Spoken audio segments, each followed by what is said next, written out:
Gold trusted gold buyers మీరు తాకట్టు పెట్టిన బంగారాన్ని విడిపించి ఈ రోజు ఉన్న మార్కెట్ ధరకు కొనబడను.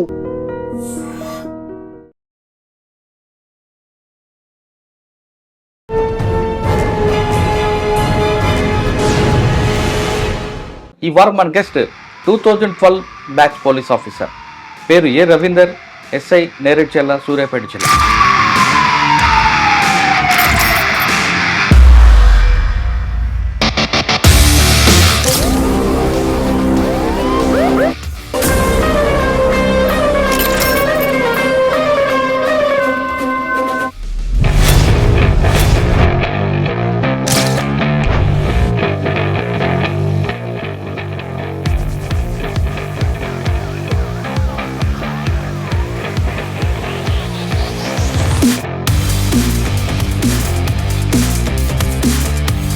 ఒక ఇష్యూలో సాహసం చేసి వెళ్ళి అక్కడ మృతదేహాన్ని తీసుకురావడంలో ఆయనకు ప్రత్యేకత ఉంది.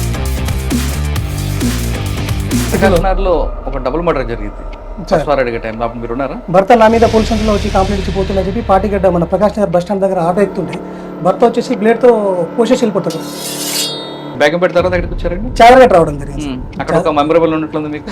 నైట్ డ్యూటీలో ఉన్నప్పుడు ఏంటంటే ఒక తను సార్ మలక్పేట గంజిలో ఒక అనుమానంగా కనిపిస్తూ ఉన్నాడు సార్, అనుమానంగా తీసుకోరానని చెప్పాను. 1 అవర్ తర్వాత మాట్లాడదామని చెప్పేసి మాట్లాడితే లేదు సార్ నేను మా సొంత ఫాదర్ని చంపేశాను, బ్రదర్ని చంపేశాను సార్. మా అన్న వాళ్ళ ఫ్రెండ్స్ కలిసి నన్ను వాళ్ళు కామెంట్ చేస్తుంటే ఈయన గిట్ట వాళ్ళతో పాటు కూర్చొని నవ్వుతున్నారు. నేను అక్కడ అక్కడి వాళ్ళ ఫ్రెండ్ని మా అన్నని చంపేసిన, మా అన్నని చంపుతుంటే మా నాన్న చూసింది. సార్ ఇక్కడికి వచ్చిన తర్వాత మీది ఒక మెయిన్ అచీవ్మెంట్ ఉంది. అసలు ఆ రోజు ఏం జరిగిందండి? ఆడుకొని గణేష్ని చేద్దామని చెప్పి మట్టి గణేష్ని చేసి ఒక 1.5 కిలోమీటర్ ఉన్న సోమప్ప టెంపుల్ బ్యాక్ సైడ్ మూసి ప్రవహిస్తూ ఉంటుంది. అక్కడికి వెళ్ళి నిమజ్జనం చేద్దామని చెప్పేసి వాళ్ళు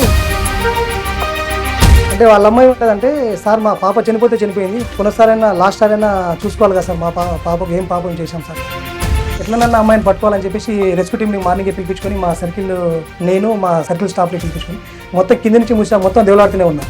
ఆ రాయి ఎక్కి ఆ రాయి మీద చూస్తుంటే అక్కడే చిన్న ఒకసారి మన ఇన్వాల్వ్మెంట్ లేకున్నా కానీ మనం ప్రాబ్లం కొన్ని ఫేస్ చేస్తూ ఉంటాం సార్. ఏంటో అది గుర్తు చేసుకుంటాం సార్. నేనేదో ఆయనకైతే ఇబ్బంది పెట్టానని నా మీద అనవసరంగా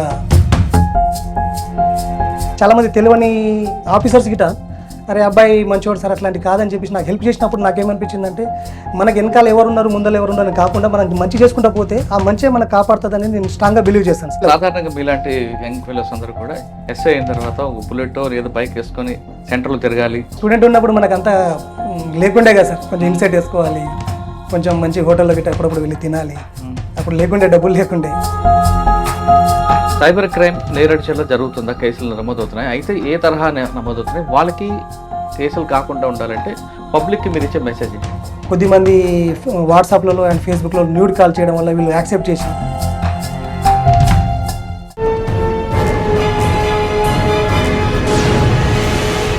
వెల్కమ్ టు క్రైమ్ డైరీస్. ఈ వారం మన గెస్ట్ 2012 బ్యాచ్ పోలీస్ ఆఫీసర్, పేరు ఏ రవీందర్, ఎస్ఐ, నేరేడ్చర్ల, సూర్యాపేట జిల్లా. రవీందర్ గారు పోలీస్ డిపార్ట్మెంట్కి వచ్చిన తర్వాత సిటీలో రకరకాల పోలీస్ స్టేషన్లో పనిచేసి వివిధ పోలీస్ స్టేషన్లు పనిచేసి ప్రస్తుతం నేరేడ్చర్ల పనిచేస్తున్నారు. అయితే ఇక్కడికి వచ్చాక ఆయనకు ఒక ఫేమస్ అయ్యారు. ఏ విధంగా అంటే ఒక ఇష్యూలో సాహసం చేసి వెళ్ళి అక్కడ మృతదేహాన్ని తీసుకురావడంలో ఆయనకు ప్రత్యేకత ఉంది. దాంతో ఆయన పేరు ఒకేసారి మారుమోగి. అసలు ఆ కేసు ఏంటి, ఎలా దాన్ని రిస్క్ చేసుకొచ్చారు అనే విషయాన్ని సార్ అని తెలుసు. సార్ నమస్తే. నమస్తే సార్. రవీంద్ర గారు 2012 బ్యాచ్. Yes sir. అంటే డెడ్ బాడీ అవనండి, మనిషి ప్రాణాలతో ఉండి కాపాడడం అనేది ఇంపార్టెంట్. అది డెడ్ బాడీ కదా అని వదిలిపెట్టకుండా దాన్ని కొంచెం రిస్క్ తీసుకురావడం, మీ ఆఫీసర్లు దాన్ని ఒక ఐడెంటిఫై చేయడం అనేది మీ గట్స్కి మెచ్చుకోవాలి. అసలు ఆ రోజు ఏం జరిగింది, ఎందుకు మీరు అంత రిస్క్ తీసుకువెళ్లాల్సి వచ్చింది అనే విషయం చెప్పే ముందు అసలు మీరు బై ఛాన్సా బై చాయిసా యూనిఫామ్ వేసుకోవడం, ఇక్కడ రాకముందు ఎక్కడెక్కడ పనిచేసినప్పుడు పనిచేసిన ప్లేసుల్లో మీకు బాగా గుర్తుండిపోయిన కేసులు చెప్తారు? సార్ యాక్చువల్లీ నేను 2012 బ్యాచ్, నాది మిర్యాలగూడ దగ్గరనే మండలము, మాది గిరిజన తండ గోపసముద్రం అని. నేను 10th వరకు ట్రైబల్ వెల్ఫేర్ స్కూల్లో చదివాను సార్, 6th to 10th వరకు. After 10th Vasavi college join చేయడం జరిగింది. వాసవి కాలేజ్ తర్వాత డిగ్రీ నాగార్జున డిగ్రీ కాలేజ్ అని ఇక్కడ మిర్యాలగూడలో కంప్లీట్ చేసి నేను 2012లో ఎస్ఐగా డైరెక్ట్ ఎస్ఐగా సెలెక్ట్ కావడం జరిగింది.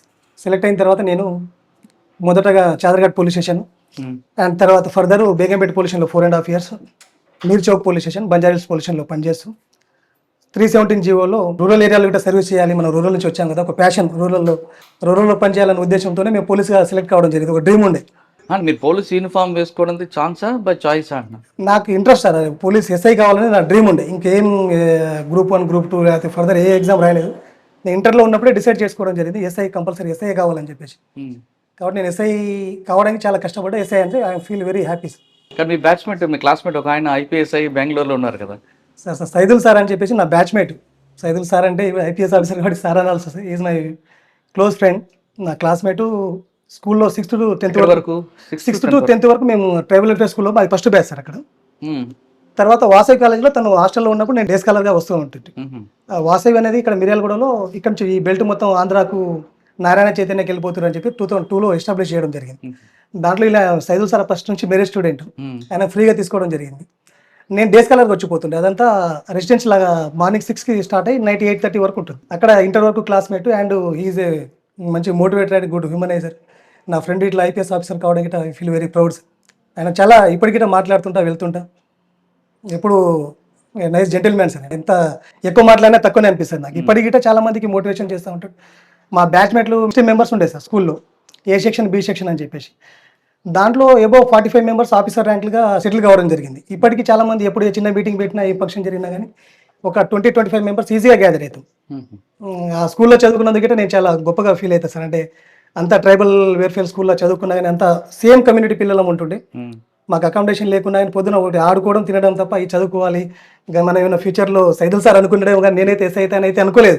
ఆఫ్టర్ 10th ఏంటంటే ఉన్న పరిస్థితులను బట్టి మనం ఎస్ఐ అయితేనే మన మైండ్ సెట్కి ఏదైనా న్యాయం చేయగలుగుతాం అనే ఉద్దేశంతో నేను ఎస్ఐ ఫీల్డ్ కావడం జరిగింది. సార్ ఫస్ట్ ట్రైనింగ్ ఎక్కడ మీకు? Police academy sir. Police academy తర్వాత ప్రాక్టికల్ ట్రైనింగ్లో నేను మీర్చౌక్ ఫస్ట్ చేశాను సార్. మీర్చౌక్ ఎస్ఐ ట్రైనింగ్ ఒక 2 months ఉన్నప్పుడు నేను అమల్గర్ సర్కిల్లో తలకొండపల్లి పోలీస్ స్టేషన్ చేయడం జరిగింది. తలకొండపల్లి పోలీస్ స్టేషన్ తర్వాత సిటీ పోలీస్లో మేము రిపోర్ట్ చేసినాం. మీర్చౌక్ పోలీస్ స్టేషన్ ఫస్ట్ ఒక 1 year చేశాను సార్. 1 year చేసిన తర్వాత మహేందర్ రెడ్డి సార్ సిపిగా వచ్చిన తర్వాత కొత్త బ్యాచ్ వాళ్ళందరికీ పోస్టింగ్ చేయాలని మాకు బేగంపేట పోలీస్ స్టేషన్ ఇవ్వడం జరిగింది. ఓకే, బేగంపేట. మీర్చౌక్లో ఏం నేర్చుకున్నారు? బేగంపేటలో మీకు వచ్చిన ఛాలెంజ్ ఏంటి? మీర్చౌక్ పోలీస్ స్టేషన్ పోయిన తర్వాత సార్ మేము బిలాంగ్స్ టు నేను ట్రైబల్ కమ్యూనిటీ, నీకు కొంచెం హిందీ అర్థమవుతుంది కానీ మాట్లాడలేము. మనం అంతా విలేజ్ అట్మాస్ఫియర్ నుంచి సిటీకి పోవడం జరిగింది. బైక్ నడపడం గట్రా రాదు నాకు. అక్కడికి వెళ్ళి మనం బాబు మీర్చౌక్ పోలీస్ స్టేషన్ అంతా తెలుగు మాట్లాడితే విచిత్రంగా చూస్తారు జనాలు. ఆఫ్టర్ 12 తర్వాతనే పబ్లిక్ రావడం, కంప్లైంట్ ఇవ్వాలని ఏమి ఇవ్వాలన్న. ఏం పేరు చెప్పండి అంటే సమజ్మేనే యారా అన్నాడు. నాకు ఒకటేం అర్థమైందంటే ఇక ఈయనకు తెలుగు రాదు, మనమే హిందీ నేర్చుకోవాలని చెప్పేసి ఇక హిందీ చిన్నగా మాట్లాడుతూ హిందీ నేర్చుకోవడం జరిగింది. ఓల్డ్ సిటీగా డిఫరెంట్ పోలీసింగ్ ప్యార్ మొహబ్బత్కి ఎక్కువ ఉంటుంది. కొంచెం రౌడీయిజము, కొంచెం బ్యాడ్ ఎలిమెంట్స్ గిట్ట కొంచెం ఎక్కువ ఉంటుంది. బ్యాలెన్స్ చూస్తే గుడ్. ఓల్డ్ సిటీస్ పోలీసింగ్ గిట్ట చాలా మెమొరబుల్. సర్వీస్లో ఓల్డ్ సిటీ చేయడం గిట్ట గుడ్ ఎక్స్పీరియన్స్. ఓకే, ఇక్కడ నుంచి బేగంపేట వచ్చారు. బేగంపేటలో మీకు వచ్చిన ఛాలెంజ్ ఏంటండి? బేగంపేటలో లేదు సార్, మీరు కాదు అనుకుంటా. ఎస్హెచ్ఓనే కాదు సార్, నేను సిటీ పోలీసులలో ఎస్హెచ్ఓ ఇన్స్పెక్టర్ గారు ఉంటారు. నేను పోయినప్పుడు బస్వారెడ్డి సార్ ఉండి. ఏ సెక్టర్ ఇచ్చారు మీకు? నేను ఫస్ట్ రసూల్పుర అన్నానగర్ ఏరియా చేశాను సార్. మొత్తం స్లమ్ అది. మనం బేగంపేట అనుకునే బేగంపేట ఎయిర్పోర్ట్ అంతా పాష్ ఉంటుంది అనుకుంటాం. బేగంపేటలో గిట్ట అప్పుడు రసూల్పుర అన్నానగర్ ఏరియా కొంచెం ఈ రూరల్ బ్యాక్గ్రౌండ్ నుంచి వెళ్ళి అక్కడ ఆటో నడుపుకోవడము, పల్లీలు అమ్ముకోవడము, ఆ ఏరియా చూసేటోని నేను. మనం విలేజ్ బ్యాక్ నుంచి వెళ్ళాం కాబట్టి వాళ్ళని అర్థం చేసుకుని ఆ ఏరియా ఒక 2 years చేశాను. తర్వాత ఈ ప్రకాష్ నగర్ ఏరియా 1 year చేయడం జరిగింది. అక్కడ ఈ ఇమిగ్రేషన్ ఆఫీసు, పాస్పోర్ట్ ఆఫీసు, బేగంపేటలో ఎయిర్పోర్ట్ ఉండడం వల్ల ఈ విఐపీస్ అంతా పిఎం కానీ లేకపోతే సీఎం ప్రోటోకాల్ అంతా అక్కడనే దిగడం జరుగుతుంది. చాలా సుపీరియర్ ఆఫీసర్స్ ఎలా ఏ విధంగా మనం బందోబస్తు ప్లాన్ చేసుకోవాలి. పరేడ్ గ్రౌండ్ ఉంటుంది సార్. అక్కడ పెద్ద మీటింగ్లు, ప్లీనరీ మీటింగ్స్ పరేడ్ గ్రౌండ్లో జరుగుతుంటాయి. పెద్ద మీటింగ్లు జరుగుతుంటాయి. అంటే అదొక ఆఫీసర్తో ఈజీ అప్రోచ్ అండ్ ఏ విధంగా ఇన్వెస్టిగేషన్, మనం ఏ టైప్ ఆఫ్ ఇన్వెస్టిగేషన్ వచ్చినా కానీ మనం ఆడ సిటీలో ఒక డబుల్ మర్డర్ జరిగింది బస్వారెడ్డి టైంలో. అప్పుడు మీరు ఉన్నారా? నేను ఉన్నాను సార్. అప్పుడు బస్వారెడ్డి సార్ ఉన్నప్పుడు నేను ఉన్నాను. ఆయన పెంట్ హౌస్లో జరుగుతుంది. అవును, అది ఐడియా ఉందా మీకు? అది ఐడియా ఉంది సార్. భార్యాభర్తల ఇష్యూ కూడా జరుగుతుంది. ఆ పక్కన డబుల్ మర్డర్ కూడా జరిగింది సార్. అందులో దాంట్లో మీ రోల్ ఏముంటి ఇన్వెస్టిగేషన్ పార్ట్లో? ఇక ఇన్వెస్టిగేషన్లో సిఏ మర్డర్ కేసులో సిఏ గారు ఇన్వెస్టిగేషన్ ఉంటుంది సార్. మనం ఇమీడియట్లీగా వీళ్ళ పోయి పట్టుకురావడము, ఇమీడియట్లీ వాళ్ళు పట్టుకొచ్చి ఇన్ టైంలో మనం రిమాండ్ పంపించగలిగితే మర్డర్ కేసులో పోలీస్ అనేది ఇమీడియట్గా యాక్షన్ చేయగలిగారు అనేది ప్రజలకు భరోసా కలిగి. అది ఓకే, కానీ మీరు రికార్డ్స్ రాయడం కానీ చేసేటోళ్ళం సార్. ఈ పంచనామా మేమంతా సిటీ సార్ మన ఇమీడియట్లీ మేము పంచనామా రాయడం కానీ. జగన్ సార్ ఉన్నప్పుడు గిట వైఫ్ని ఆటోలో భర్త పోలీస్ స్టేషన్కి వచ్చి కంప్లైంట్ ఇచ్చి పోతుంటేమా, భర్త నా మీద పోలీస్ స్టేషన్లో వచ్చి కంప్లైంట్ ఇచ్చి పోతుందని చెప్పి పార్టీగడ్డ మన ప్రకాష్ నగర్ బస్ స్టాండ్ దగ్గర ఆటో ఎక్కుతుంటే భర్త వచ్చేసి బ్లేడ్తో కోసేసి వెళ్ళిపోతాడు. ఏది మన పేపర్ కట్ చేసే బ్లేడ్స్ ఉంటాయి కదా సార్, షార్ప్ ఉంటుంది. తను భార్య యొక్క మెడ ఇట్లా కోసేసి పోతే పాపం కంప్లైంట్ ఇచ్చినందుకు నా మీద కంప్లైంట్ ఇస్తామని చెప్పేసి. మాకు తెలియదు కదా, పోలీస్ స్టేషన్లో మనం మాట్లాడుతూ ఉంటాము. తర్వాత ఇమీడియట్లీ డైల్ హండ్రెడ్ రాగానే పాపం అంత రక్తం మడుగులో మొత్తం హాఫ్ కంటే ఎక్కువ కట్ అయిపోయింది మెడ మొత్తం. ఇమీడియట్లీ హాస్పిటల్ షిఫ్ట్ చేసే లోపలనే పక్కన పేస్ హాస్పిటల్ ఉంటుంది, అక్కడ షిఫ్ట్ చేసే లోపలనే చనిపోవడం జరుగుతుంది. ఆ జగన్ సార్ ఉన్న పీరియడ్లో గట్టి ఇమీడియట్లీ మేము మా 2-3 ఎస్ఐలు ఏమంటే ఒక గ్రూప్గా టీమ్గా ఫామ్ అయ్యి ఒక 1 or 2 అవర్లో అతన్ని అపీరెంట్ చేసి రిమాండ్ గిట్ట చేయడం జరిగింది. ఇట్లా చాలా కేసెస్ ఉన్నాయి సార్. అదొక ఎక్స్పీరియన్స్. భర్తనే చంపుతాడని గిట్ట మనం ఇమాజిన్ చేయలేము. పోలీసుకి వచ్చి కంప్లైంట్ ఇస్తే నేను గిట్ట ఇమాజిన్ చేయలేము. మరి వాళ్ళకి ట్రీట్మెంట్ ఇచ్చారా? ఇక ఆల్ టైప్ ఆఫ్ నడుస్తు పొల్యూషన్లో సిచ్యువేషన్ బట్టి కేసులను బట్టి ఎవరికి ఏ విధంగా ట్రీట్ చేయాలనేది జరుగుతుంది సార్. ఫ్రెండ్లీ వాళ్ళతో ఫ్రెండ్లీ ఉంటాం, వేరే వాళ్ళతో వేరే విధంగా గిట్ట కొన్ని సందర్భాల్లో చేయాల్సి వస్తుంది. ఆఫ్ ది రికార్డ్ అనుకుంటే ఓకే, బేగంపేట తర్వాత ఎక్కడికి వచ్చారండి? చాదరగట్ రావడం జరిగింది. అక్కడ ఒక మెమరబుల్ ఉన్నట్లుంది మీకు. చాదరగట్ గిట్ట సేమ్ సార్, మిక్స్డ్ కమ్యూనిటీ ఉంటుంది చాదరగట్ పోలీస్ స్టేషన్. నేను బేగంపేట 4.5 years చేశాను దగ్గర. మేము ఉన్నప్పుడు మహేంద్ర రెడ్డి సార్ ఉన్నప్పుడు ఏంటంటే మోడల్ పొల్యూషన్ పనిగా వర్క్ చేస్తుంది. అన్ని పొల్యూషన్లు ఇట్లా కాకుండా వర్క్ ఎట్లా అట్మాస్ఫియర్ ఉండాలి, కొంచెం కార్పొరేట్ స్టైల్లో ఉండాలని చెప్పేసి బేగంపేట పొల్యూషన్ చేయడం జరిగింది. మేము అక్కడ ఒక్కొక్క ఎస్ఐలో ఒక 100 కెమెరాలు గిట్ట పెట్టడం జరిగింది సిటీ పోలీసులో అప్పుడు. కరెక్టే, చాదర్ఘాట్లో మీకు అవును సార్. అవును సార్. అది ఏమేం జరిగిందంటే నైట్ డ్యూటీలో ఉంటాను సార్ నేను. నైట్ డ్యూటీలో ఉన్నప్పుడు ఏంటంటే ఒక తను నైట్ సిటీ పోలీసులు నైట్లో కూడా మన సెట్లో మాట్లాడుతూ ఉంటాం, బీసీలను అలర్ట్ చేస్తూ ఉంటాము. 4:30 ఆ టైంలో మా బీసీ వాళ్ళు సార్ మలక్పేట గంజిలో ఒక అనుమానంగా కనిపిస్తూ ఉన్నాడు సార్, అనుమానంగా అంటే తీసుకురానని చెప్పాం. తీసుకురానని చెప్తే బాబు ఏంది అదే రాడ్స్ అవి స్క్రూ డ్రైవర్స్ ఉన్నాయి ఎక్కడ అంటే ఏం మాట్లాడలేదు తను. ఏమైనా అఫెన్స్ చేశాడంటే ఏం లేదు సార్, అసలు ఏం మాట్లాడలేడు, అసలు ఏమైందో చెప్పరా బాబు అంటే ఏం మాట్లాడలేదు అంటే అప్పటికే 4:30 అయింది. సరే మా ఒక 1 hour తర్వాత మాట్లాడదామని చెప్పేసి మాట్లాడితే లేదు సార్ నేను మా సొంత ఫాదర్ని చంపేశాను, బ్రదర్ని చంపేశాను, అసలు ఎందుకు చంపేస్తామంటే ఏం చెప్పట్లేడు. అసలు ఏ ఊర్రా బాబు ఏందని కనుక్కుంటే అక్కడ ఎస్ఐ గారితో మాట్లాడాను. మహబూబ్నగర్ డిస్ట్రిక్ట్ సార్, ఇది ఎగ్జాక్ట్ పొల్యూషన్ నాకు ఐడియా లేదు. మా బ్యాచ్మేట్ ఎస్ఐ ఉండే, ఇట్లా పలానా పేరు చెప్తున్నాడు, వాడు ఇట్లా చంపేసిన అంటే అన్న వాడు ఇప్పటికే 3 చంపేసిండు, ఒక 2 దగ్గర 40-45 days నుంచి ఊర్లో ఎవరికి నిద్ర లేదు, మేము గిట్ట వాని కోసమే తిరుగుతున్నాం అని చెప్పేసి. ఇతరుని అడిగితే ఎందుకు చంపేసేవారు బాబు మీ అన్నంటే సార్ మా అన్న వాళ్ళ ఫ్రెండ్స్ కలిసి నన్ను వాళ్ళు కామెంట్ చేస్తుంటే ఈయన గిట్ట వాళ్ళతో పాటు కూర్చొని నవ్వుతున్నాడు, నేను అక్కడ అట్టయి వాళ్ళ ఫ్రెండ్ని మా అన్నగా చంపేసిన, మా అన్నని చంపుతూనే మా నాన్న చూసిండు, ఆ బండరాగేసి మా నాన్న గిట్ట చంపేసిన, వీళ్ళని 2-3 ఇంకా చంపేస్తారని. అప్పుడు నాకు అర్థమైంది వీడు ఇంత సింపుల్గా ఉన్నాడు కానీ చాలా వైలెంట్ ఉన్నాడు సార్ తను. మేము తర్వాత ఏంటంటే ఇన్ఫార్మ్ చేసిన తర్వాత అటెంప్ట్ అని చెప్పేసి థెఫ్ట్ అటెంప్ట్ చేసిన కేసు రిజిస్టర్ చేసి రిమాండ్ పంపిస్తుంటాయి. మా కానిస్టేబుల్ చెప్పినట్టు రిమాండ్ వెళ్ళేటప్పుడు మీ ఎస్ఐ గారు గిట్ట నన్ను చూసి నవ్వుతున్నాడు, తర్వాత చూస్తానన్నాడు. నేను అప్పుడు భయపడ్డా, ఇదేదో కొంచెం ఏదో ఎవరికి చెప్పుకోలేని బాధ ఉంది కానీ డైలీ పిస్టల్ క్యారీ చేసిన ఒక 1 month వరకు. జైలర్ గారికి అనుకుంటే ఏం సార్ ఆయన రిలీజ్ అయ్యాడా ఏందని చెప్పేసి అంటే లేదు రవి రీసెంట్గా హ్యాంగ్ చేసుకొని చనిపోయాడు. ఆయన చనిపోవడం దురదృష్టం కావచ్చు కానీ రకరకాల మనుషులు వాళ్ళ క్రూరత్వం అనేది వాళ్ళు ఏ విధంగా ఫీల్ అవుతారు, ఏ విధంగా రిసీవ్ చేసుకుంటారు అనేది మనం ఇమాజిన్ చేయలేము సార్, యాంటిసిపేట్ చేయలేము కొన్ని సందర్భాల్లో. అదొకటి అంటే భయం అని కాబట్టి మనం వీఆర్ ఆల్సో పోలీస్ కానీ మనకిట ఉంటాయి కదా సార్, సొంత తల్లిదండ్రులనే చంపేశారనే అంత చెత్త దోమలు మొత్తం అసలు భరించాలని అంత ఉంటుంది. అసలు లోపల ఎలా ఉంటుంది, పాత బిల్డింగ్ ఎలా ఉండేరు అంటే సార్? యాక్చువల్లీ నేను బేగంపేట పొల్యూషన్ ఉన్నప్పుడు సార్ అంత కొంచెం క్లాస్ కొంచెం బాగానే ఉంటుంది. తర్వాత ఇక్కడికి వచ్చిన తర్వాత చాదర్ఘాట్ పొల్యూషన్ కమ్యూనిటీ బాగానే ఉంటుంది సార్. పోలీస్ స్టేషన్ రోడ్ మీద నుంచి బస్సులన్నీ పోతుంటే మా మీద నుంచి పోతున్నట్టు అనిపిస్తుంది. ఆ పొల్యూషన్ మార్చడానికి మేము కూడా అక్కడ అగ్రికల్చర్ ఇన్స్పెక్టర్ గారు సత్య సార్ ఉండే, అప్పుడు అగ్రికల్చర్ మార్కెట్ ఫైర్ ఇంజిన్ దగ్గర చాలా ప్లేసెస్ చూశారు కానీ మరి ఎందుకు ఆఫీసర్లు దాన్ని అంతగా లోపల ఎలా ఉండేవారని కొంచెం అన్కంఫర్ట్ ఉంటుంది సార్, వర్క్ అట్మాస్ఫియర్ అయితే ఉండదు, కొంచెం ఇబ్బంది అనిపిస్తుండే. అసలు పోలీస్ స్టేషన్లోకి వచ్చామా లాకప్లోకి వెళ్ళామని ఉంటుంది కదా కొంచెం సార్, మనం పని చేయాలి ఎలా ఉన్నా కానీ పని చేయడానికి అయితే కొంచెం అన్కంఫర్ట్ ఉంటుంది సార్. చాదర్ఘాట్ పొల్యూషన్ అన్ని పొల్యూషన్ అయినాయి, అది గిట్ట పొల్యూషన్ అయితే బాగుంటుంది సార్. సిటీ లాకప్ లాగే ఉంటుంది పొల్యూషన్ సింపుల్ గా చెప్పాలంటే. దగ్గర అంత కంజెస్టెడ్ ఉండి కంప్లైంట్లు హోల్ సీట్ల గిట్ట చాలా మంది ఎక్కువ మంది వస్తుంటారు. 1-2 members రాడు, ఒక 10 members 5 members వస్తారు. 3 members సెక్టార్స్ ఎస్ఎస్ ఉన్నారంటే వీళ్ళందరూ వస్తే ఎవరేం మాట్లాడతారో మాకే అర్థం కాకపోతుంది. కానీ అది గిట్ట ఆ ప్లేస్ ఒకటే ఇది కానీ కమ్యూనిటీ అండ్ మిక్స్డ్ పాపులేషన్ ఉన్న ఏరియా సార్ అది చాదర్ఘాట్ గిట్ట. మంచి చాదర్ఘాట్ తర్వాత ఎక్కడికి వచ్చారు? చాదర్ఘాట్ తర్వాత బంజారాహిల్స్ వెళ్ళడం జరిగింది సార్. అక్కడే ఉంది మీకు ఒక మంచి పాష్ ఏరియాకి వచ్చారు? పాషన్ ఏం లేదు సార్, అక్కడ గిట్ట ఆబేల్గా కృష్ణానగర్ అటుపోతే ఇందిరానగర్ ఆ బెల్ట్ చూడండి, యూసుఫ్ నగర్ అక్కడ గిట్ట స్లమ్ ఉంటుంది. మళ్ళీ అటుపోతే హకీంపేట ఉంటుంది సార్ కింద, పోలీస్ చౌకి హకీం డౌన్ లో, అక్కడ గిట్ట 19 బస్తీలు ఉంటాయి. ఈ ఏరియాలో మీకు వచ్చిన ఛాలెంజ్ ఏంటి? కృష్ణానగర్ డిఫరెంట్ క్రైమ్ ఉంటుంది, ఇందిరానగర్ డిఫరెంట్ క్రైమ్ ఉంటుంది. ఇక్కడ అన్ని కొన్ని ఏంటంటే సార్ ఎక్కువ ఇక్కడ ఏంటంటే ఎక్కువ చీటింగ్ కేసులు బంజారాహిల్స్ లాంటి ఏరియాలో కొంచెం ఈ మామూలు కేసులు గిట్ట వస్తుంటాయి, అన్నోన్ డెడ్ బాడీస్ అట్లాంటి, లేకుంటే బందోబస్తు ఎక్కువ హెవీ బందోబస్తు టీఆర్ఎస్ భవన్ గిట్ట అక్కడనే ఉంటుండే మన ఆ ఏరియాలో ఉంటుంది. ఎవరైనా ఇన్స్పెక్టర్ గారు అప్పుడు నేను ఉన్నప్పుడు కళింగరావు సార్ ఉండే సార్, దానికంటే ముందు గోవిందరెడ్డి సార్ ఉండే, కళింగరావు సార్ గారు ఉండే. అక్కడే మెమరబుల్ లేవా? మెమరబుల్ అంటే ఇక మనం పనిచేసే క్రమంలో ఒక్కోసారి మన ఇన్వాల్వ్మెంట్ లేకున్నా కానీ మనం ప్రాబ్లం కొన్ని ఫేస్ చేస్తూ ఉంటాం సార్. ఏంటో అది గుర్తు చేసుకుంటాం సార్. గుర్తు చేసుకుంటా అంటే అదే కొంచెం మన ఇన్వాల్వ్మెంట్ లేకుండే, వాళ్ళేదో మనం నేనేదో వానికైతే ఇబ్బంది పెట్టానని నా మీద అనవసరంగా కేసు రిజిస్టర్ అయ్యి గిట మ్మ్. Further subsequently by God grace నా ఇన్వాల్వ్మెంట్ లేదని చెప్పి గవర్నమెంట్ నుంచి గిట ఏదంటే అది చిన్న ఇష్యూ అయింది సార్ అప్పుడు. గవర్నమెంట్ నుంచి గిట ఈయన ఇన్వాల్వ్మెంట్ ఏం లేదు అని చెప్పి క్లీన్ చిట్ గిట చేయడం జరిగింది సార్. ప్రాబ్లం ఫేస్ చేసినప్పుడు ఎందుకు వచ్చారు డిపార్ట్మెంట్ కనిపించలేదా? సార్ నేనేమంటున్నా అంటే నేను ట్రైబల్ వెల్ఫేర్ స్కూల్లో చదువుకొని డిగ్రీ కంప్లీట్ చేసి మళ్ళీ కాంపిటేటివ్ ఎగ్జామ్ ప్రిపేర్ అయ్యి చాదర్ఘాట్ పోలీస్ స్టేషన్ నుంచి మీర్ చౌక్ చాదర్ఘాట్ బంజారాస్ బేగంపేట బంజారాస్ పోలీస్ స్టేషన్లో పనిచేసే క్రమంలో గిట ఎప్పుడు మనం ఎక్కడి నుంచి వచ్చామనేది ఎప్పుడు మర్చిపోలేదు. ప్రాబ్లం వచ్చిన తర్వాత గిట ఈ కొత్తగా చూసిన ప్రాబ్లమ్స్ ఏదైతే కాదు, కానీ మనం పనిచేసే క్రమంలో ఏదైతే మనము కష్టం వచ్చినప్పుడు నిలబడగలుగుతామో, ఏదైతే మంచి చేసి నేను ఈరోజు మంచి చేసినా మనం ఎప్పుడైతే ఫీల్ అవుతామో ఆ రోజు మనకి ఏమో అనిపించకపోవచ్చు, కానీ ప్రాబ్లం వచ్చి మనం ప్రాబ్లం ఫేస్ చేస్తున్న క్రమంలో మనకు సంబంధం లేని వాళ్ళకి ఈ అబ్బాయి మంచోడు అట్లా కాదు అట్లాంటి వాడు కాదు సార్ అని చెప్పేసి నాకు చాలామంది ఆఫీసర్ లెవెల్లో చాలామంది తెలియని ఆఫీసర్స్ గిట అరే అబ్బాయి మంచోడు సార్ అట్లాంటి కాదని చెప్పేసి నాకు హెల్ప్ చేసినప్పుడు నాకేమనిపించిందంటే మనకి వెనకాల ఎవరున్నారు ముందర ఎవరున్నారు అని కాకుండా మనం మంచి చేసుకుంటా పోతే ఆ మంచి మనకు కాపాడుతుందని నేను స్ట్రాంగ్గా బిలీవ్ చేస్తాను సార్.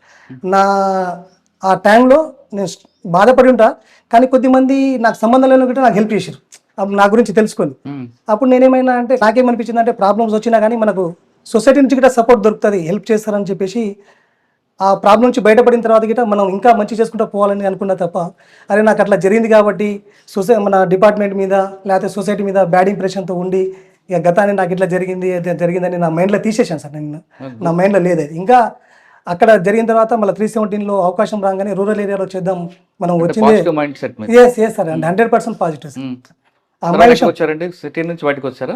అవును సార్ 317లో సూర్యాపేట డిస్ట్రిక్ట్ పెట్టుకున్నాను సార్. వచ్చిన తర్వాత మద్దిరాల పోలీస్ స్టేషన్ చేశాను అసెంబ్లీ ఎలక్షన్ అప్పుడు. ఆఫ్టర్ అసెంబ్లీ ఇక్కడ నేరచెర్ల చేస్తున్నాను సార్. మద్దిరాల ఏముందంటే మీకు? మద్దిరాల ఏం లేదు సార్, అంతా నేను కొత్త జిల్లా పోలీసింగ్ కొత్త, నాదంతా సిటీ పోలీసింగ్ మైండ్ సెట్. అంటే నేను దగ్గర 2012 నుంచి 2022 వరకు సిటీలోనే చేశాను కాబట్టి సిటీ పోలీసులో అంతా మీరు ఎక్కువ పట్టింపు అనేది ఉండదు, మనం పని చేసుకుంటూ వెళ్ళిపోతూ ఉండాలి. కానీ ఇక్కడ అలా ఉండదు. ఇక్కడ ఏంటంటే కొంచెం సిఏ గారు వస్తున్నారంటే మనం అంత సార్ వస్తున్నారు ప్రోటోకాల్ అంటే పబ్లిక్ గిట ఎస్ఐ గారు అనగానే మండలానికి ఇక్కడ అధికారి కాబట్టి ఆయన కలిస్తేనే ప్రాబ్లం సాల్వ్ అయిపోతుంది అనే మైండ్ సెట్లో ఉంటారు. సిటీలో ఏంటంటే ఎవరున్నా కానీ పని అనేది నడిచిపోతూ ఉంటారు, 24/7 వర్క్ నడుస్తుంటుంది. ఇక్కడ ఏంటంటే వాళ్ళు ఎస్ఐ గారికి మాట్లాడితేనే మా ప్రాబ్లం సాల్వ్ అవుతుందని అనుకుంటారు. కానిస్టేబుల్ కానీ హెడ్ కానిస్టేబుల్ కానీ చేస్తారు, కానీ వాళ్ళకి పబ్లిక్ ఏంటంటే ఎస్ఐ గారు కలవాలి. మన గిట రూరల్ ఏరియా నుంచి వచ్చాం కాబట్టి వాళ్ళ ప్రాబ్లమ్స్ విని ఓపికగా విని సాల్వ్ చేసి అంటే నాకు డ్రీమ్ ఉండే కదా సార్, నేను దీనికోసం ఎస్ఐ అయినా కాబట్టి చాలా హ్యాపీగా ఉంటుండే. రూరల్ ఏరియా సాధారణంగా మీలాంటి యంగ్ ఫెలోస్ అందరూ కూడా ఎస్ఐ అయిన తర్వాత ఒక బుల్లెట్ లేదా బైక్ వేసుకొని సెంటర్లో తిరగాలి, ఆ ఏరియాలో ఉండాలి, అంటే విజిబుల్ పోలీసింగ్ చూపించాలి అనేది కోరుకుంటారు. మీకు ఆ అంబిషన్ ఫుల్ అయింది ఇక్కడ మద్దిరాల కానీ నేర్చారు? నాకు అంటే నేను కారు కొనుక్కోలేదు ఇప్పటి వరకు, బుల్లెట్ ఒక 2 years బ్యాక్ కొన్నాను. అంటే స్టూడెంట్ ఉన్నప్పుడు మనకు అంతా లేకుండే కదా సార్, కొంచెం ఇన్సైట్ వేసుకోవాలి, కొంచెం మంచి హోటల్లో గిట్ట అప్పుడప్పుడు వెళ్ళి తినాలి, అప్పుడు లేకుండే డబ్బులు లేకుండే, ఇప్పుడు మాకు శాలరీ వస్తుంది. ఇంకోటి ఏంటంటే నాకు ఇలా హైప్ చేసి చూపించాలి, పబ్లిక్ దూరం కావాలి, ఏదో ఇచ్చేయాలని లేకుండా కానీ వాళ్ళకి దగ్గర ఉండాలి, వాళ్ళ ప్రాబ్లం తెలుసుకోవాలి. పోలీస్ స్టేషన్లలో చాలామంది మేము స్టూడెంట్గా ఉన్నప్పుడు మేము ఎప్పుడు పోకపోతుండే సార్. మాకు ఇక ట్రైబల్ కమ్యూనిటీ అంటే చాలా మా పెద్ద మనిషి కూడా పోయి వేరే ఊర్లో ఉన్న పెద్ద మనిషిని తీసుకెళ్ళి అప్రోచ్ అవుతుండే కదా.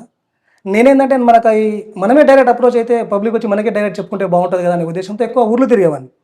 మా కాన్షియల్ అనుకునేటోళ్ళు అసలు సార్ వచ్చి తిరుగుతూనే ఉన్నాడు, ఎందుకు తిరుగుతున్నాడో ఆయనకు అర్థం కావట్లేదు అనుకునే. కానీ వాళ్ళు పోయినప్పుడు వాళ్ళు ఏమైనా ప్రాబ్లం చెప్తారేమో, ఏమైనా ఉంటే అక్కడే సాల్వ్ చేయొచ్చు అని చెప్పి చిన్న చిన్న ప్రాబ్లమ్స్ ఉంటే నేను ఊర్లలో మాట్లాడి చేస్తుంటే సార్.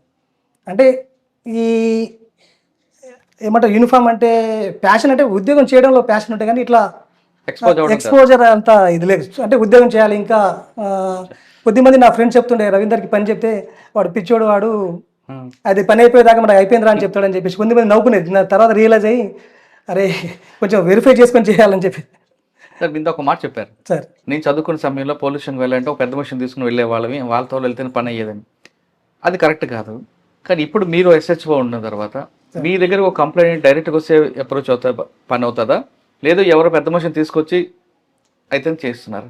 99% కామన్ పీపుల్ ఎప్పుడు వచ్చినా నేను అవైలబుల్ 24/7 అవైలబుల్ ఉంటాను సార్. మా మండలంలో నేను చెప్తున్నాను కదా, మీరు ఎవరిని అడిగినా కానీ మీ ఎస్ఐ గారు మీకు ఎలా మీరు అవైలబుల్ ఉంటారు, కానీ సపోర్టర్స్ వస్తేనే లేదు సార్. 100% ఇప్పుడు లేదు సార్. యాక్చువల్లీ మేము సిటీ పోలీస్లో ఉన్నప్పుడు ఆ ప్రాబ్లం ఉండదు. ఇక రూరల్లో సరే ఇప్పుడు మహేందర్ రెడ్డి సార్ డీజీ అయిన తర్వాత ఫ్రెండ్లీ పోలీసింగ్ సిటిజన్ గిట్ట అప్రోచ్ అయ్యని చూస్తే మేము ఈ లేదు సార్ ఈ ఫీలింగ్ అయితే ఇప్పుడు నేను ఇక్కడ నేరేచర్ల పోలీసింగ్లో 2 years నుంచి చేస్తున్నాను. ఫలానా వాళ్ళు వస్తేనే ఇక్కడ నీకు పని జరుగుతుందని ఉండదు. వాళ్ళు సింగిల్గా వస్తే ఇంకా స్పీడ్ అయిపోతుంది. ఎవరన్నా వస్తేనే ఈయన వెనకాల ఇంకేమైనా మర్మం ఉందా, ఎందుకు ఈయన వచ్చాడని ఆలోచిస్తారు తప్ప కానీ కొన్ని కేసుల్లో మా పేరు వినపడుతుంటుంది. అంతా ఉండదు సార్. 0.01% అయితే నేను చెప్పలేను, కానీ 99.9% అయితే కంప్లైంట్ డైరెక్ట్ వస్తే వాళ్ళ పని చాలా తొందరగా చేసేస్తాను నేను. ఓకే సార్, మధ్యలో నుంచి ఇక్కడికి వచ్చారు. అవును సార్. ఓకే, 2 years కంప్లీట్ అవుతుంది. అవును. ఇక్కడికి వచ్చే కొంచెం ఛాలెంజ్ ఏముందండి? ఇక్కడ డిఫరెంట్ కమ్యూనిటీస్ ఉంటాయి, ఇక్కడ అంతా పెద్ద మనుషుల సరహా సెటిల్మెంట్లు కనిపిస్తుంటాయి. లేదు సార్, ఇక్కడ ఏంటంటే ఈ నేరేడ్చర్ల సార్, నేరేడ్చర్ల ఇక్కడ మిర్యాలగూడకు నియర్ సార్. మిర్యాలగూడకు అడ్వాంటేజ్ అదే, ఇక్కడ మిర్యాలగూడకు నియర్ కావడం, డిసడ్వాంటేజ్ అదే. వీళ్ళందరూ చాలా మంది మిర్యాలగూడ వెళ్ళిపోతారు. ఇక్కడ గతంలో ఈ పోలీస్ స్టేషన్ ఏంటంటే చాలా పెద్ద పోలీస్ స్టేషన్ సార్, ఉమ్మడి నల్గొండ జిల్లాలో నేరేడ్చర్ల. ఇక్కడ పాలకేడు మండలం డివైడ్ అయిపోయిన తర్వాత ఇది ఒక టౌన్ మున్సిపాలిటీ అండ్ ఒక 19 జీపీస్ ఉన్నాయి సార్ నాకు. ఇక్కడ చాలా మంది ఎన్ఆర్ఎస్ ఉంటారు, చాలా మంది పిల్లలు, దగ్గర 2000 ఫ్యామిలీస్, చాలా మంది ఎన్ఆర్ఎస్ అంటే ఇక్కడ పిల్లలు చదివి ఇక్కడ అమెరికాలో వేరే కంట్రీస్లో సెటిల్ అయిపోయారు. ఇక్కడ పెద్దగా సవాళ్ళు ఉండే అంతా వ్యవసాయ ఆధారిత ఫ్యామిలీస్, రైస్ కెనాల్ ఉంటుంది, ఇక్కడ మూసి ఇదైపోతుంది. పబ్లిక్ చెప్తే వింటారు సార్, అంత కాంప్లికేటెడ్ అయితే ఏం కాదు. అంటే కాంప్లికేటెడ్ కాదు, కానీ ఏదో ఇష్యూ జరిగిందంటే పోలీస్ స్టేషన్ వరకు రాకుండా ఆ ఊర్లో కొంతమంది సెటిల్మెంట్ చేస్తూ ఆ సెటిల్మెంట్ ముసుగులో డబ్బులు తీసుకున్న గ్యాంగ్స్ ఉన్నాయి ఇక్కడ. లేదు సార్, లేదు సార్. అంటే వాళ్ళకి ఏంటంటే ఇప్పుడు ఇక్కడ లోకల్ లీడర్స్ని అప్రోచ్ అయితే మాకు ఇంకా ఈజీ అవుతుందని అనుకుంటారు తప్ప వాళ్ళకి వెళ్ళి అడిగి డబ్బులు ఇచ్చే సెటిల్మెంట్ ముసుగులో డబ్బులు తీసుకుంటారని వార్తలు ఉన్నాయి. లేదు సార్, లేదు సార్, రాంగ్, అది రాంగ్ సార్. మీరు ఎవరినైనా అడగండి, నేను రాంగ్ అని చెప్తున్నాను కదా. కాకపోతే ఏంటంటే కొద్దిమంది ఇక్కడ టౌన్ కావడం వల్ల కొద్దిమంది వాళ్ళు ఫస్ట్ నుంచి పెద్ద మనుషులు, అంటే ఇప్పుడు ఏదైనా పార్టీ లీడర్స్ కావచ్చు, వాళ్ళు ఇక్కడ టౌన్లో ఉంటారు కాబట్టి వాళ్ళు విలేజ్ నుంచి వచ్చిన ఏం చేస్తారంటే డైరెక్ట్ పోలీస్ స్టేషన్ పోకుండా ఆయనతో ఏమైనా చెప్పించుకుంటే బాగుంటుందేమో అట్లా వెళ్తారేమో. కానీ సెటిల్మెంట్ అంటే బాగా వినబడే వార్త ఏంటంటే నేరేడ్చర్లో సెటిల్మెంట్ ముసుగులో మగవారే కదా ఆడవాళ్ళు కూడా సెటిల్మెంట్ చేసే డబ్బులు లేదు సార్, అట్లా లేదు. Wrong sir, wrong.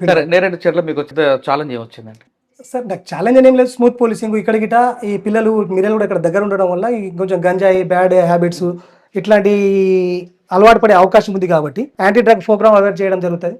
Cyber awareness ఇట్లాంటి గిట ఇక్కడ ఎక్కువ రోడ్ యాక్సిడెంట్స్ అవుతాయని, అవును సార్, గట్టు పంచాయతీలు ఉంటాయని, ఆ కేసులు ఎలా చేస్తుంది? రోడ్ యాక్సిడెంట్ అంటే ఈ రోడ్డు కొత్తగా హైవే 167 సార్, ఇది నేషనల్ హైవే. ఇది కోదాడ నుంచి మన మహబూబ్నగర్ జడ్చర్ల దాకా ఉంది. ఇది చాలా మంది ఏంటంటే విలేజర్స్కి మేము వెహికల్ చెకింగ్ చేస్తుంటాం. వాళ్ళు అప్పుడు ఏంటంటే మాకు ఇక్కడికే పోతున్నాం కదా సార్, పొలం దగ్గర నుంచి పోయి వస్తున్నాం కదా సార్ అంటారు. కానీ అవగాహన లేకపోవడం వల్ల స్టార్టింగ్లో కొన్ని ఎక్కువ, అంటే రోడ్ కొత్తగా కావడం వల్ల కొన్ని రోడ్ యాక్సిడెంట్లు ఎక్కువ జరిగినాయి. అంటే వాళ్ళు సెంటర్లో వెళ్తుంటే లెఫ్ట్ సైడ్ నుంచి కారు వచ్చి హారన్ వేస్తే వాళ్ళు లెఫ్ట్కి వెళ్ళాలో రైట్కి వెళ్ళాలో జరగక ఇట్లా కొన్ని రోడ్ యాక్సిడెంట్ జరుగుతాయి. సమ్మర్లో గిట్ట ఈ బర్రెలు, ఈ బఫేలోస్ గిట్ట రోడ్ మీదకి రావడం వల్ల సార్ 2-వీలర్లో అది కొంచెం చీకటి కలర్లోనే ఉంటుంది, దాని వల్ల గిట్ట కనిపించకుండా గిట్ట రోడ్ యాక్సిడెంట్లు జరిగినాయి. చాలా మంది అట్లా 2-3 చనిపోవడం జరిగింది. రమేష్ అని చెప్పేసి మన థర్మల్ పవర్ ప్రాజెక్ట్లో చేస్తారు, మన దామర్చర్ల దగ్గర డి గారు గిట్ట చనిపోవడం జరిగింది పాపం. అయ్యో. అయితే వాళ్ళు అతన్ని ఎమ్మటే యశోద హాస్పిటల్ షిఫ్ట్ చేస్తే గిట్ట చనిపోవడం జరిగింది సార్ గిట్ట చనిపోవడం జరిగింది.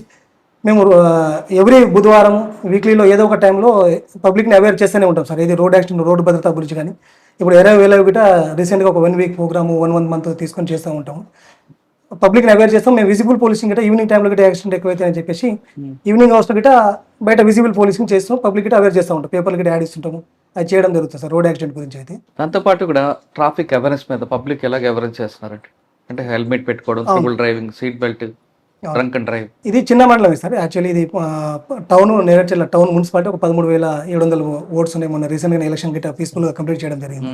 ప్రజలకి ఏంటంటే ఇక్కడికే పొలంకి పోతున్నా అంటాడు, మేము ఆపితే ఏంటంటే ఇక్కడికే పోతున్నా కదా సార్ అంటాడు. మేమైతే ఒకసారి చలాన్ చేస్తాం, పబ్లిక్ని అవేర్ చేస్తేనే నివారించగలిగే ఉద్దేశంతో మేము స్ట్రీట్లలో, స్కూల్స్లలో, లేకపోతే ఏదైనా కమ్యూనిటీకి వెళ్ళి, కాలనీకి వెళ్ళి ఎవరి బుధవారం లేకపోతే ఏదైనా వీలు ఉన్నప్పుడల్లా ఏదైనా కమ్యూనిటీకి పోయినప్పుడు 100% వాళ్ళకు అవగాహన కల్పిస్తూ ఉంటాం సార్. అంటే ఇట్లా చనిపోవడం వల్ల మన ప్రాణాన్ని తెచ్చేయలేము, మనం జాగ్రత్త కలిగి ఉండాలి అని చెప్పి చెప్పడం జరుగుతుంది. స్కూల్స్ గిట వెళ్ళి చెప్పడం జరుగుతుంది వాళ్ళకు. రీసెంట్గా ఈ మా ఎస్పీ గారి గిట 20 ప్రోగ్రాంలో భాగంగా నిన్న కళ్ళద్దాలు గిట ఫ్రీ ఐ చెకప్ చేయించి మా respected SP sir Narasimha sir, మా జిల్లా ఎస్పీ గారు నిన్ననే సార్ హుజూర్ నగర్లో ప్రోగ్రామ్ గిట్ట కండక్ట్ చేయడం జరిగింది. వాళ్ళకు ఐ చెకప్ చేయించి మన గ్లాసెస్ గిట్ట డిస్ట్రిబ్యూషన్ చేయడం జరిగింది.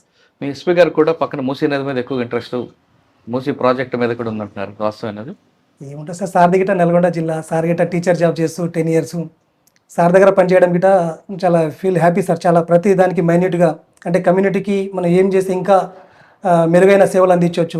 రోడ్ యాక్సిడెంట్లు కావచ్చు, మన గంజా కేసులు కావచ్చు, ఇంకా పబ్లిక్ ఈజీ అప్రోచ్. అంటే ఇప్పుడు ఆన్ సైట్ ఎఫ్ఐఆర్ అని చెప్పి చేస్తున్నాం సార్. డీజీ గారు మొన్న రీసెంట్గా ఈ ప్రోగ్రామ్ సీఎం ద్వారా గిట్ట లాంచ్ చేయడం, డయల్ 100 వస్తే వాళ్ళకి ప్రాబ్లం ఉంటే మనం అక్కడికే వెళ్ళి కేసు రిజిస్టర్ చేయడం కూడా జరుగుతుంది. నేను రీసెంట్గా ఒక పెంచుకల్ దీని విలేజ్ గిట్ట అటువంటి కేసు గిట్ట రిజిస్టర్ చేయడం జరిగిన. మా ఎస్పీ గారు గిట్ట రోల్ మోడల్ సార్. ఎప్పుడు ఎస్ఐలతో ఎప్పటికప్పుడు మాట్లాడుతూ ఉంటారు. ఎస్ఐతో నేనేం మాట్లాడాలని ఉండదు. మూసీ నది చుట్టూ ఉన్న వాళ్ళని కాపాడాలని దాని మీద ఎక్కువ ఇంట్రెస్ట్ అట్టుగా. అంటే ఏదైనా వరదలు వచ్చినప్పుడే ఉంటుంది సార్. ఇప్పుడు నాకు ఇప్పుడు మూసీ బెల్ట్ ఉంటుంది సార్. నాకు అక్కడ దాసాల నుంచి స్టార్ట్ అయ్యి ఇక్కడ మీరు వచ్చేటప్పుడు ఇక్కడ మూసీ బ్రిడ్జ్ కనిపిస్తూ ఉంటుంది. అక్కడ దాకా నా బెల్ట్ ఉంటుంది. ఎప్పుడైనా వరదలు వచ్చినప్పుడు అలర్ట్ చేస్తూ ఉంటాం, ప్రజలు ఇక్కడ ఇచ్చేస్తూ ఉంటాం. సార్ ఇక్కడికి వచ్చిన తర్వాత మీది ఒక మెయిన్ అచీవ్మెంట్ ఉంది. అసలు ఆ రోజు ఏం జరిగిందండి? సార్ ఈ కుమార్రాజు సుష్మిత అని చెప్పి December 9th అనుకుంటా సార్ ఎగ్జాక్ట్ డేటు. అమ్మాయి 12 years ఉంటుంది, 6th class చదువుతూ ఉంటుంది సార్ అమ్మాయి. అయితే ఆ రోజు అమ్మాయి ఏంటంటే సెకండ్ సాటర్డే అని ఉండడం వల్ల సోమవారం విలేజ్లో వాళ్ళ మదర్ ఫాదర్ గిట సాకలి కమ్యూనిటీ ఊర్లో ఏదో మ్యారేజ్ ఉంటే ఆ బట్టలకు సంబంధించిన దానికి అని చెప్పి ఆ పెళ్ళికి వెళ్తారు వాళ్ళు. ఊర్లో పెళ్ళికి వెళ్తే ఈ అమ్మాయి ఏం చేస్తుంటే ఇంకో పక్కన ఉన్న అమ్మాయి 2 అమ్మాయిలతో 8 years అమ్మాయిలతో ఆడుకుంటుంది.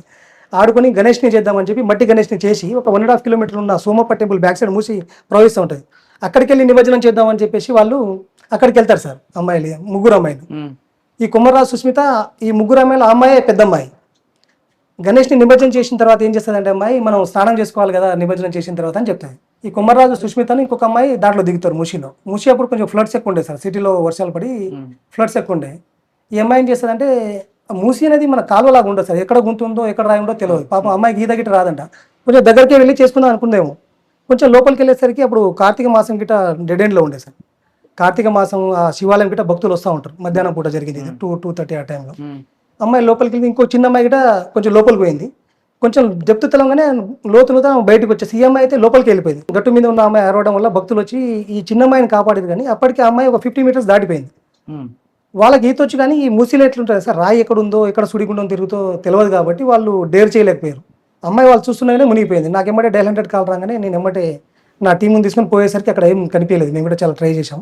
అదే రోజు మా సిఐ గారు చర్మందరాజు సార్ మా హుజూర్నగర్ సర్కిల్ వస్తుంది. ఆ సార్ గిట్ట మేము రెస్క్యూ టీంని తీసుకెళ్ళి అక్కడికి వెళ్ళడం జరిగింది. చాలా మాకు 2:30-3 o'clock ఇన్ఫర్మేషన్ వస్తే రాత్రి 7-8 వరకు గిట్ట మొత్తం దేవులాడడం జరిగింది. రెస్క్యూ టీంని పెట్టుకుని దొరకలేదు. మళ్ళీ పొద్దున్నే నేను 6 o'clock ఎట్లనన్నా అమ్మాయిని దొరకబట్టాలి. వాళ్ళు ఏడుస్తుంటే వాళ్ళ అమ్మాయి ఏడుస్తుంటే నాకు నిజంగా చాలా బాధ అనిపించింది సార్. అంటే వాళ్ళ అమ్మాయి ఏమంటుందంటే సార్ మా పాప చనిపోతే చనిపోయింది, కొనసారైనా లాస్ట్ సారైనా చూసుకోవాలి కదా సార్, మా పాపకు ఏం పాపం చేశాం సార్ మేము అని చెప్పేసి అలా బాధ. అంటే అట్లా ఏడుస్తా నాకు బాగా టచ్ అయింది అసలు. ఎట్లనన్నా అమ్మాయిని పట్టుకోవాలని చెప్పేసి రెస్క్యూ టీంని మార్నింగే పిలిపించుకొని మా సర్కిల్ నేను మా సర్కిల్ స్టాఫ్ని పిలిపించుకొని మొత్తం కింది నుంచి మూసా మొత్తం దేవులాడుతూనే ఉన్నాం. ఆ రాయి ఎక్కి ఆ రాయి మీద చూస్తుంటే అక్కడే చిన్న ఇట్లా కదులుతున్నట్టు అనిపిస్తే అదే ఉండగా ఫ్లడ్స్ ఎక్కువ లేదు సార్ అప్పటికి. సో అటు నుంచి ఇక చిన్న కళ్ళు ఇట్లా వస్తూ ఉన్నది. ఇంకా ఊరోళ్ళందరూ వచ్చేసారు అక్కడికి. అప్పటికి ఇంకా మేము అక్కడికి వెళ్ళి మేము రాయి పైన ఎక్కి చూడడం వల్ల ఎమ్మటి ఐడెంటిఫై చేయడం జరిగింది. తర్వాత ఏమైందంటే ఫ్లడ్ ఎక్కువ ఉండడం వల్ల కొద్దిమంది యువకులు ఉన్నారు ఈత కొట్టేటోళ్ళు. స్ట్రైట్గా పోయి మనకు అట్లా పోయి చేయండి వీళ్ళు ఇక్కడ ఈదేటోళ్ళు అక్కడికి ఇక్కడికి వెళ్ళిపోతున్నారు. మళ్ళీ అదే బాడీ వెళ్ళిపోతే మళ్ళీ ఇంకా చాలా ఇబ్బంది అవుతుంది, మళ్ళీ మనం తీసుకురావడం అని చెప్పే ఉద్దేశంతో ఇక నాకిట కొంచెం ఈత వచ్చు సార్. కాకపోతే ఈ మూసీలో ఎట్లా డెప్త్ ఉంటుంది రాళ్ళు ఉంటాయని తెలియదు. కానీ ఆ రోజు ఇక నేనే వీళ్ళు పోతే మళ్ళీ అక్కడి నుంచి మిస్ అయితే మళ్ళీ ఇంకా ఇబ్బంది అయితే వాళ్ళు ఇప్పటికే బాధల్లో ఉండాలని చెప్పే ఉద్దేశంతో నేనే వెళ్ళి మా రెస్క్యూ టీమ్ అండ్ విలేజ్ యువకులతో సాయంతో తీసుకురావడం జరిగింది. అంటే మీరు ఈత కొట్టుకుని వెళ్ళారా? అవును సార్. రోప్ ద్వారా వెళ్ళారా? అంటే రోపు ఫస్ట్ పోయేటప్పుడు మన బాడీని మనం తీసుకురాలేము కదా సార్. అది ఏముంటుందంటే మనం చూసేటప్పుడు చాలా ఈజీగా అనిపిస్తుంది స్ట్రెచ్. అది చిన్న ఒక 50 meters ఒక 70 meters స్ట్రెచ్ ఉంటుంది అది మూసి. అంటే మేము తీసుకొచ్చింది కానీ అంత రాళ్ళు ఎక్కడ ఏం రాళ్ళు గుద్దుకుతో మనం కింద డెప్త్ ఎంత ఉందో తెలియదు అసలు. కాబట్టి రోప్ తీసుకెళ్ళాము. రోప్ తీసుకెళ్ళిన తర్వాత మనం విలేజర్స్ సాయంతో మా రెస్క్యూ టీం గిట్ట ఉండే నాకు రిస్క్ ఉందని తెలుసు కానీ మరీ అయితే కొట్టుకోపోను ఈత అయితే వచ్చు అనే ఉద్దేశంతో దిగడం జరిగింది. ఏంటంటే ఆ అమ్మకు ఏదైతే మదర్ ఉందో ఆమె లాస్ట్ నా కూతురు నా చూసుకోవాలని అన్నది కదా, మళ్ళీ ఇంకా డిలే కావద్దు ఫర్దర్గా పాప కొట్టుకొని పోతే ఇంకా వాళ్ళు బాధపడి ఊళ్ళో ఏముంటుందంటే ఏం పాపం చేసిరు అట్లాంటి మాటలు ఆ ఉద్దేశంతో వాళ్ళ మదర్ నన్ను పట్టుకొని ఏడ్చింది. కాబట్టి ఆమెను ఇంకా బాధ పెట్టవద్దు, ఇక దీన్ని షార్ట్లీ ముగించాలనే ఉద్దేశంతో నేను వెళ్ళి తీసుకురావడం జరిగింది. తీసుకొచ్చాను ప్రాణాలతో లేదు కానీ. అవును సార్, అవును ప్రాణంతో లేదు, బాధ అనిపిస్తుంది. ఆ ఎపిసోడ్ లో మీ ఆఫీసర్లు ఎలా సపోర్ట్ చేస్తారు, పబ్లిక్ నుంచి ఎలా వచ్చింది మీకు రెస్పాన్స్? సార్ పబ్లిక్ అందరూ వచ్చిన తర్వాత ఎస్ఐ గారు ఏదో అనుకున్నాము డైరెక్ట్ దిగే ఈత కొడుతున్నాడు మా ఎస్ఐ గారు అని చెప్పేసి వాళ్ళందరూ అభినందించినాం. ఇమీడియట్లీ మా ఎస్పీ గారు ఇట్లా ఫోన్ చేసి గుడ్ జాబ్ రవి, పోలీస్ ఇమేజ్ని రెస్పెక్ట్ పెంచే విధంగా నీ యాక్టివిటీ ఉంది అని చెప్పి మా ఎస్పీ గారు ఫోన్ చేసి పర్సనల్గా అభినందించడం జరిగింది. మళ్ళీ ఫర్దర్ ఒక 1 week తర్వాత పోలీస్ స్టేషన్కి వచ్చి షాలో కప్పికిట మా ఎస్పీ గారు ఇది చేయడం జరిగింది సార్. మా రిలేషన్లో కావచ్చు, నా బ్యాచ్మేట్ ఎస్ఐలు గిట్ట చాలా మంది అభినందించడం జరిగింది సార్. డెఫినెట్లీ పోలీస్ ఇమేజ్ పెంచారు. సార్. ఆ ఇమేజ్ పెరిగిన తర్వాత పబ్లిక్ కోఆపరేషన్లోకి వస్తుంది కేసుల విషయంలో కానీ. నేను ఎక్కడ పోయినా కానీ కేసుల విషయంలో సార్ నేను ఇక మంచి వాళ్ళతోటి కేసులో ఎవరైతే విక్టిమ్ ఉంటారో వాళ్ళతో చాలా మంచిగా ఉంటాం. ఎవరైతే కొంచెం బ్యాడ్ క్యారెక్టర్స్ వాళ్ళతో ఉంటే వాళ్ళతో చాలా చట్టపరంగా కొంచెం కఠినంగానే ఉంటాం. మా ఎస్ఐ గారు ఏంటంటే ఎవరి దగ్గర ఎలా ఉండాలో అలా ప్రవర్తిస్తారని చెప్పేసి పబ్లిక్ టాక్స్ అది. ఓకే, కోఆపరేషన్ బాగుంది. రాత్రి ఇమేజ్ రావడం దాన్ని ఎలా ఎంజాయ్ లేదు సార్ అంటే ఏం లేదు సార్ అంటే ఇమేజ్ ఇలా వస్తుందని చెప్పి నేను గిట్ట ఏం ఊహించలేదు. మనం పని చేసుకుంటూ వెళ్ళాలి. ఆ తల్లికి ఏదైతే ఆ బాధ ఉందో ఆమె అప్పుడు ఒకసారి మన దర్గాలో బందోబస్తులో ఉన్నప్పుడు నేనే సార్ అని చెప్పేసి మళ్ళీ పట్టుకొని ఇట్లా షేక్ హ్యాండ్ ఇస్తే వదలట్లేదు. అట్లా అదొక ఫీల్ హ్యాపీ అనిపించింది సార్. బతుకుంటే బాగుంటుండే నేను గిట్ట అనుకునే సో నా చెల్లిలాగా బతుకుంటే బాగుండే కానీ బతికలేదు బ్యాడ్ లక్, కానీ వాళ్ళకి బాడీ అప్పగించడం గిట్ట కొంచెం సంతోషాన్ని ఇచ్చింది. అప్పుడు ట్రెడిషనల్ క్రైమ్ వైట్ కలర్ అయిపోయింది, ఇప్పుడు అంతా సైబర్ క్రైమ్ నడుస్తుంది.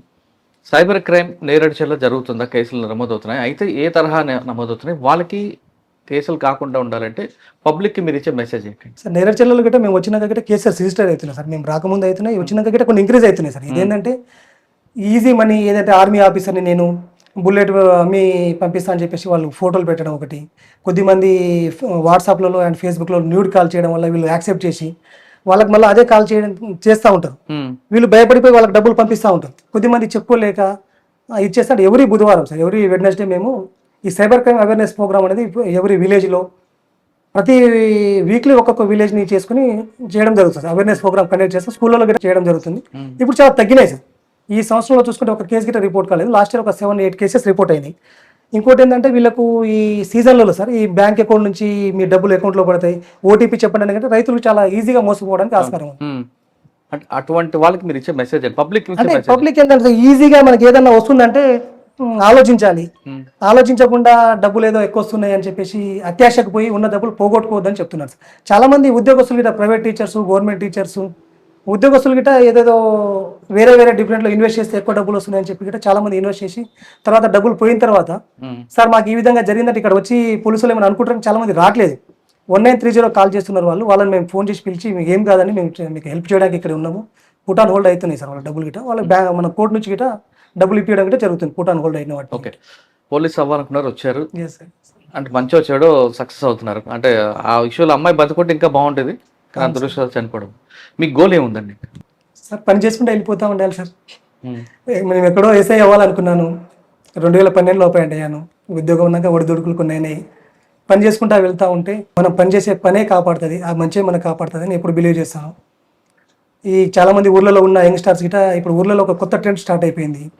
ఈ పండగలకి లేకపోతే ఒక చిన్నపాటి రెగ్యులేటర్ ఉంటాడు, వాని చుట్టూ తిరుగుతూ ఉంటారు జనాలు, అంటే చిన్న యూత్ గిట్ట. అట్లాంటివి కాకుండా మిమ్మల్ని మీరు నమ్ముకుంటే మన ఫ్యూచర్ బాగుంటుంది, మన తల్లిదండ్రుల గిట్ట ఊర్లలో గుర్తింపు గౌరవం అనేది ఉంటుంది. అది ఎవరిలో ఉంటుందంటే మనం చదువుకున్నాం కాబట్టి మన ఫాదర్ అయితే తీసుకురాలేడు కదా, మనం చదువుకున్నాము, మనం ఏమైనా సాధించవచ్చు. మనిషి అనుకుంటే ఏదైనా సాధించవచ్చు. కాబట్టి ఆ ఊర్లో ఉండే చిన్న లీడర్స్ కావచ్చు, మన రిలేటివ్స్ కావచ్చు, వాళ్ళు చెప్పినవి వినకుండా అక్కడే ఆగిపోకుండా బ్రాడ్గా విశాలంగా ఆలోచిస్తే ఎక్కడికన్నా వెళ్ళి చదువుకోవచ్చు, జీవితంలో సక్సెస్ కావచ్చు అని నేను మెసేజ్ ఇవ్వదలుచుకున్నాను. ఓకే, ఆ తరహా కొంతమంది కుర్రవాళ్ళు మిమ్మల్ని చూసి రోల్ మోడల్గా భావించి మీ దగ్గరకు వస్తే వాళ్ళకి హెల్ప్ చేస్తారా? 100% చేస్తాను సార్. మా గురువు అంటే సైదుల్ ఐపీఎస్ గారు నా ఫ్రెండ్, నా క్లాస్మేట్, రిలేటివ్, నా గురువు గిట ఆయనే. ఇప్పటికిట చాలా మందికి తను హెల్ప్ చేస్తుంటాడు. ఇప్పటికిట ఫోన్ మాట్లాడుకుంటూ ఉంటాం. మాది ఒక అల్యూమిని అసోసియేషన్ అంటే ఒకటి ఉంటుంది సార్. అల్యూమిని అసోసియేషన్లో చాలా మంది పిల్లలకు హెల్ప్ చేస్తుంటాము. మా రిలేటివ్ కావచ్చు, ఇర్రెస్పెక్ట్ ఆఫ్ క్యాస్ట్. సార్ మాకు ఇట్లా ఇబ్బంది ఉందనుకుంటే 100% చేస్తాను సార్. 100% చేస్తాను గిట. ఓకే, పోలీస్ డిపార్ట్మెంట్కి రావాలనుకున్నవారు కానీ లేదా జీవితంలో ఉన్నత స్థాయికి వెళ్ళాలనుకున్నవారు కానీ రవీందర్ గారికి సంప్రదిస్తే ఖచ్చితంగా వాళ్ళకి ఆర్థికంగా కానీ లేదా మోరల్ సపోర్ట్ ఇస్తామంటున్నారు. రవీందర్ గారితో పాటు ఆయన గురువు సైదుల్ గారు. ఖచ్చితంగా ఒక వ్యక్తి మంచి స్థాయికి రావాలంటే మనకున్న చుట్టూను స్నేహితులతో పాటు మనకున్న వ్యక్తులు ఎవరు ఆదర్శంగా తీసుకుంటామో వాళ్ళు ఖచ్చితంగా వాళ్ళ అడుగుజాడలో వెళ్తే మనం ఈ స్థాయికి వస్తాం. రవీంద్ర గారు చిన్న కుటుంబంలో పుట్టి ఒక యూనిఫామ్ వేసుకోవాలనే తపనతో యూనిఫామ్ వేసుకోవడం కాకుండా ప్రజలకి దగ్గరికి వెళ్ళడంలో ఆయన ముందున్నారు. ప్రజలు ఎప్పుడు కూడా మన దగ్గర ఉంటే ఖచ్చితంగా ప్రజలు మనం ఆదరిస్తారన్నది ఆయన చేస్తున్న కార్యక్రమాలు తెలుస్తున్నాయి. ఖచ్చితంగా మీరందరూ పోలీస్ డిపార్ట్మెంట్ అంటే ప్రజలకు సేవ చేయాలంటే the best platform police department అనే విషయాన్ని అర్థమవుతుంది. ఇది రవీంద్ర గారు సెక్సువల్ జడ్జి. వచ్చే వారం మరొక ఇష్టం మళ్ళీ కలుద్దాం. అంతవరకు నమస్తే. Thank you very much. Thank you sir. Thank you very much. I believe this police diaries is something very, very valuable towards that. I must really appreciate Murali, your insights, I dreams founder and CEO చిన్న వాసుదేవ్ రెడ్డి గారితో Muralidhar crime stories చాలా famous అయిపోయినాయి. Gautam Savan garu and Satyanar sir. Good. Well done. I congratulate him for doing so well, and I congratulate him his boss also. So well.